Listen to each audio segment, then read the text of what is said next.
दी है गवर्नमेंट ने।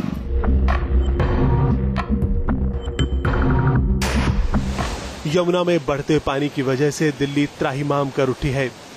सरकार और प्रशासन युद्ध स्तर पर लोगों को बचाने और उन्हें मदद मुहैया कराने की कोशिश कर रहा है। अब हमने प्रिपरेशन जितनी हो सकती है की है और वार्निंग्स भी लोगों को दी है, कैंप्स और टेंट्स वगैरह सब बना दिए गए हैं। अब प्रचार भी किया जा रहा है कि सावधान रहे, अपनी अपनी जगहों से लोग हट जाए, ये तो हो सकता है पानी। अब ईश्वर से प्रार्थना करते और मेहनत करेंगे कि सब ठीक ही जाए।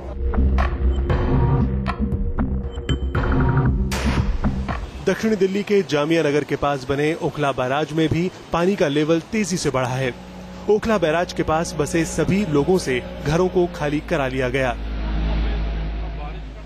ओखला की तरह दिल्ली के दूसरे निचले इलाकों जैसे मजनू का टीला, मॉनेस्ट्री और आईएसबीटी के आसपास के क्षेत्रों में भी पानी घुस आया है।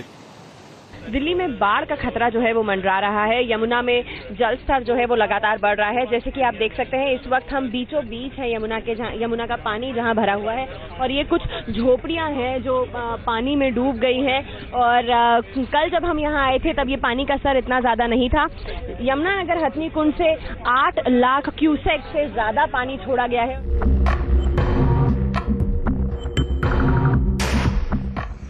दिल्ली के जनकपुरी और उसके आसपास के इलाकों में भी जल भराव के हालात पैदा हो गए हैं। यहाँ रहने वाले दिल्ली के ये हालात बयां करने के लिए काफी हैं कि अगर यमुना का जल स्तर और ज्यादा बढ़ा तो दिल्ली के लिए आने वाला वक्त मुश्किल भरा हो सकता है। यमुना की लहरों ने खतरनाक रूप धारण कर लिया है। इनकी ताकत का अंदाजा आप लगा सकते हैं। जिस तरह से पानी बढ़ता जा रहा है और यमुना में शोर भी सुनाई दे रहा है, उससे साफ है कि यमुना के न सिर्फ लो लाइन एरिया में बसे इलाके डूबेंगे बल्कि यमुना किनारे बसे हुए तमाम इलाकों पर खतरे का बादल मंडरा रहा है। वीडियो जर्नलिस्ट अंकित के साथ मधुरेंद्र कुमार, न्यूज नेशन, दिल्ली। और इस वक्त मधुरेंद्र हमारे साथ मौजूद हैं। ताजा हालात क्या हैं यमुना के तट के किनारे बता रहे हैं। मधुरेंद्र ये बताइए, आज की रात बताई जा रही है कि दिल्ली के लिए शायद भारी हो सकती है, खास करके यमुना के किनारे के इलाके जहां पर पानी का जलस्तर बढ़ सकता है। क्या स्थिति है? देखिए, आज की रात बिल्कुल कयामत की रात है। इसलिए कयामत की रात है कि पानी लगातार चढ़ता जा रहा है और अभी फिलहाल जो बताया हूं आपको, जो लो लाइन एरिया है वो पूरी तरह से यमुना के पानी की गिरफ्त में है और पानी का जो चढ़ने का सिलसिला है मैं आपको बताऊं वह लगातार जारी रहेगा। कैमरे के जरिए दिखाने की कोशिश कर रहे हैं यमुना की एक झलक, क्योंकि हम यमुना किनारे ही बैठे हुए हैं बोट पर, वो इस जगह बैठे हुए हैं जहां पर दिन में पानी नहीं था लेकिन पानी चढ़ चुका है। रिंग रोड से महज 1 फीट नीचे पानी है, यानी रिंग रोड भी बंद हो जाएगा सुबह तक जैसी स्थिति दिखाई दे रही है। और पूरी की पूरी आबादी यमुना किनारे है वह लगभग पानी की गिरफ्त में है। जाहिर सी बात है कि आज की रात उनके लिए भी कयामत की रात है। प्रशासन के लिए भी बड़ा चैलेंज दिखाई दे रहा है और पानी के चढ़ने का सिलसिला जो है वह लगातार जारी है। 206 मीटर तक पानी जो है वह पहुंच चुका है, जो कि कहीं न कहीं खतरे के निशान से लगभग कह सकते हैं कि 2.5 से 3 मीटर ज्यादा है। और ऐसे में जो पूरा का पूरा इलाका है यमुना किनारे वह उसकी गिरफ्त में आ चुका है। यमुना विहार से लेकर हम आपको बताएं कि यमुना बाजार तक की स्थिति, पानी घुस चुका है घरों में और लोग जो है वह इवैक्यूएट करा दिए गए हैं। लेकिन अभी भी एक बड़ी आबादी बताई जा रही है जो कि गड़ी मांडुक से लेकर ओखला तक वह फंसी हुई है। उनको निकालने का सिलसिला अभी भी बना हुआ है और जारी है। तो फिलहाल ये स्थिति है और रात पर पानी चढ़ेगा। दिन के 12 बजे तक बताया जा रहा है कि पानी के बढ़ने का सिलसिला जारी रहेगा, क्योंकि हथनी कुंड बैराज से छोड़ा गया पानी जो है पहले 8,06,000 क्यूसेक, उसके बाद 5.5 लाख क्यूसेक और आज दिन में फिर 1.25 लाख क्यूसेक पानी छोड़ा गया है, जो कि दिल्ली की तरफ बढ़ रहा है। और दिल्ली में हम कह सकते हैं कि यमुना किनारे एक बड़ी तबाही जो है वो ला सकता है। बिल्कुल मधुरेंद्र, धन्यवाद इस जानकारी के लिए। हम उम्मीद यही कर रहे हैं कि दिल्ली सरकार इस बाबत पूरी तैयारी जरूर करेगी। दुरईस्वामी जी, दिल्ली में बारिश अब और होने वाली है, क्योंकि अगर एक बारिश होती है तो दिन भर ट्रैफिक जाम रहता है। देखिए जो फ्लड्स रिवर में जो फ्लड का लेवल राइज हो रहा है, ये दिल्ली का बारिश, ये तो यमुना नगर से जो पानी छोड़ा जा रहा है उसकी वजह से, अपर यमुना कैचमेंट एरिया से आ रहा है जी। वहाँ कैचमेंट एरिया से आ रहा है भी जी, वहाँ पर भी इतना रही नहीं, ऑलरेडी हो चुका है जी। वो कैचमेंट एरिया से जो भागा पानी आ रहा है आज ही दिल्ली पहुंचा वो जी, इसलिए वही पानी आ रहा है। नया दिल्ली के ऊपर, बिल्कुल दिल्ली के ऊपर जो रेनफॉल होगा उससे फर्क नहीं पड़ेगा जी। लाइट मॉडरेट रेन होगा आने वाला 24 आवर्स का, बिल्कुल। उसके बाद 23 तारीख तक दिल्ली कोई बारिश नहीं है, बारिश नहीं है, बादल गेदल आता रहेगा। जो ये पानी दिल्ली में आया आपको यमुना रिवर में रईस हो रहा है, वो अपर यमुना कैचमेंट में जो ऑलरेडी वो कहीं का पानी कहीं तबाही, वही पानी दिख रही है। बिल्कुल बिल्कुल। और अंजलि जी, अगर हम दिल्ली की बात करें, हर साल यहाँ पर यह स्थिति होती है, कोई नई बात नहीं है। यमुना के किनारे लोग जबरदस्ती घुस बैठते हैं और उसके बाद फिर बचाव, तथाकथित तौर पर बचाव का कार्य किया जाता है। ये सब कब तक चलता रहेगा? देखिए, दिल्ली में पानी चाहे ऊपर से आ रहा है, मगर एक नदी को हैंडल करना हमारे दिल्ली सरकार का जो दायित्व है उसको निभाना पड़ेगा। हमारा irrigation and flood control department जो दिल्ली सरकार में आता है, उसकी मैनेजमेंट में ये सब है।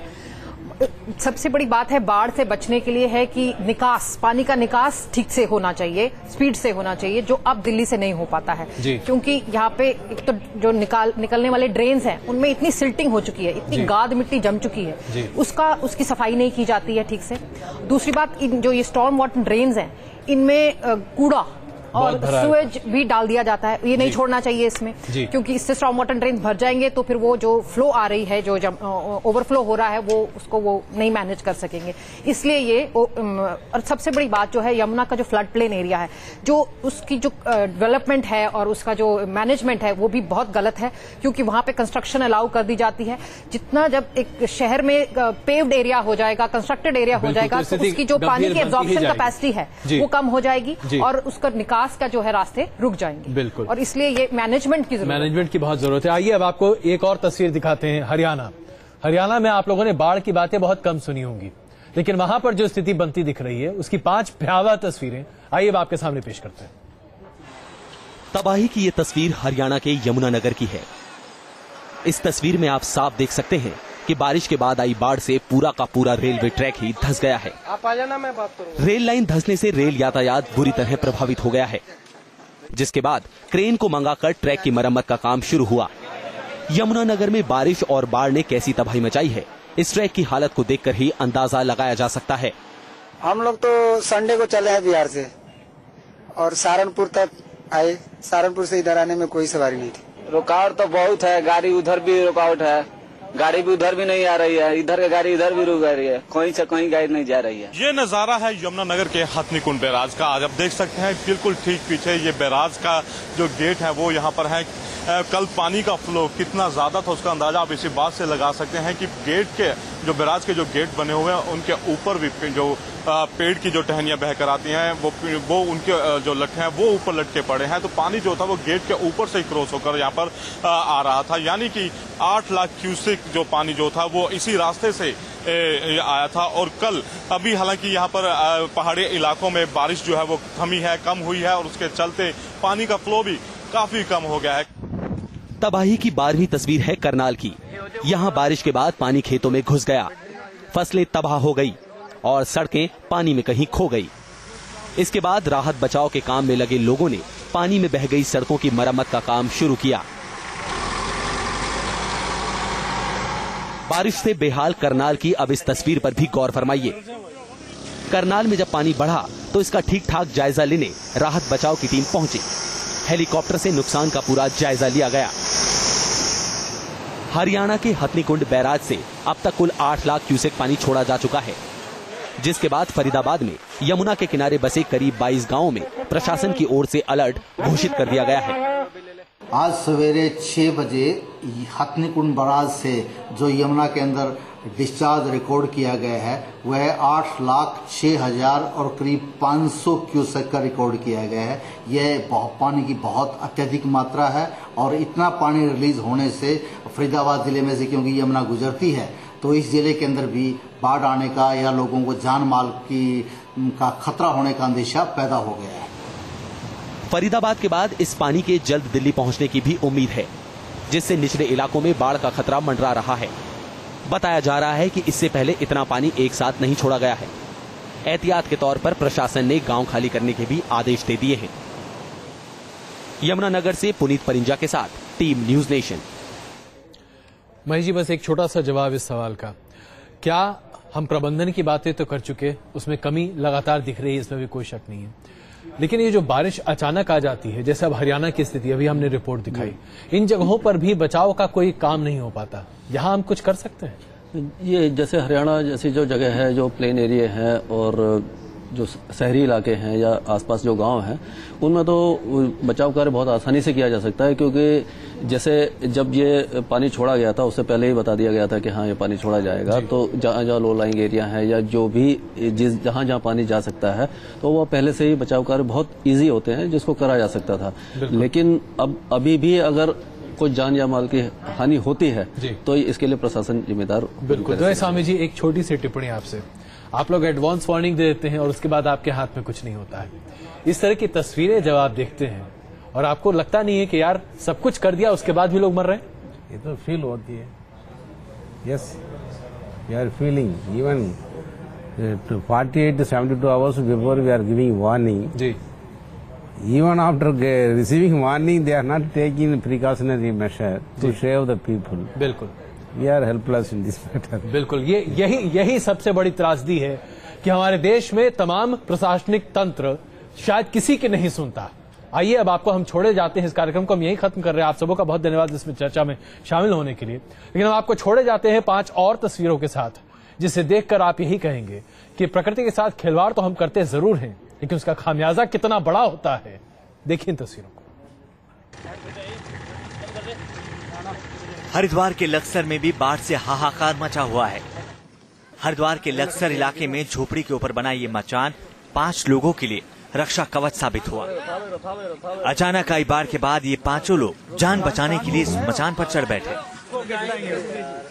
बाद में प्रशासन को जैसे ही इस बात की खबर लगी, रेस्क्यू टीम ने इन 5 लोगों को सकुशल वहां से बाहर निकाल लिया। सूचना आ रही थी कि 5 लोग वहां पर फंसे हुए हैं और ये डूबने ही वाले हैं। इस पर जो काफी दूर भी था यहाँ से, तो अभी 5 लोग को हम लोग बोट पर रेस्क्यू करके लाए। हमारी टीम पूरी साथ गई थी और 5 लोग को रेस्क्यू करके लाए। कितने किलोमीटर आपकी बोट गई थी? करीब मान के चलते 12 से 14 किलोमीटर करीब पूरे गाँव में आना जाना हो गया। कितने लोगों को बचाया? 5 लोग को अभी तत्काल अभी निकाला गया है। उत्तराखंड में आसमान से बरसी बर्बादी ने सूबे को बेहाल कर दिया है। सूबे के श्रीनगर में तो सैलाब का पानी सड़कों से लेकर घरों तक लबालब भरा हुआ है। आलम यह है कि कई मकानों की पहली मंजिल बाढ़ के पानी में पूरी तरह डूब चुकी है। सड़कों ने नाले का रूप ले लिया है। तबाही के इस तांडव में हजारों लोग घर छोड़कर रिलीफ कैंपों में रहने को मजबूर हो गए हैं। हरिद्वार में आई बाढ़ की वजह से इंसान क्या जानवरों की जान पर भी आफत बनाई है। यहाँ के लक्सर इलाके में कई हिरण पानी में फंस गए थे। इन हिरणों ने पानी में तैरकर अपनी जान जैसे तैसे बचा ली। हरिद्वार में बारिश से जनजीवन पूरी तरह अस्त व्यस्त हो गया है। हरिद्वार में गंगा का पानी पुलिस लाइन में भी घुस गया है। रेस्क्यू टीम ने पुलिस लाइन से 14 परिवारों को बचाया है। पानी घुसने के बाद पुलिस लाइन को खाली करा लिया गया है। इसके अलावा पूरे जिले से बचाव दल ने अब तक 100 से ज्यादा लोगों को बचा लिया है। मैं इस वक्त हरिद्वार के हर की पौड़ी में खड़ा हूं और आप देख सकते हैं इस बहाव को। ये बहाव से अंदाजा लगाया जा सकता है कि जो बाढ़ है उसकी जो विकराल रूप है वो कितनी ज्यादा होगी, कितनी बड़ी लहरें उधर से आ रही है। मैं खुद पानी में उतरा हुआ हूँ और पानी का बहाव इतना तेज है कि मैं बहता हुआ मुझे महसूस हो रहा है कि मैं बह जाऊंगा, लेकिन मैंने इस सीकड़ को पकड़ा है ताकि मैं बच पाऊं। चमोली में आसमानी आफत ने भारी तबाही मचाई है। भूस्खलन और कटाव के कारण यहाँ सड़कों पर सैलाब बह रहा है। पानी की तेज धार के कारण सड़कें टूट चुकी हैं। सड़कें बह जाने के कारण आवागमन रोक दिया गया है। इतना ही नहीं, उपनाई नदियों ने अपना रास्ता बदल लिया है और अब वो आबादी के बीच से बह रही हैं। पानी की तेज धार में कई घरों ने जल समाधि ले ली है और कई पर खतरा अब भी बना हुआ है। कुदरत की इस मार से हजारों लोग बेघर हो गए और राहत शिविरों में शरण लिए हुए हैं। हरिद्वार से मोहित राज दुबे के साथ टीम न्यूज़।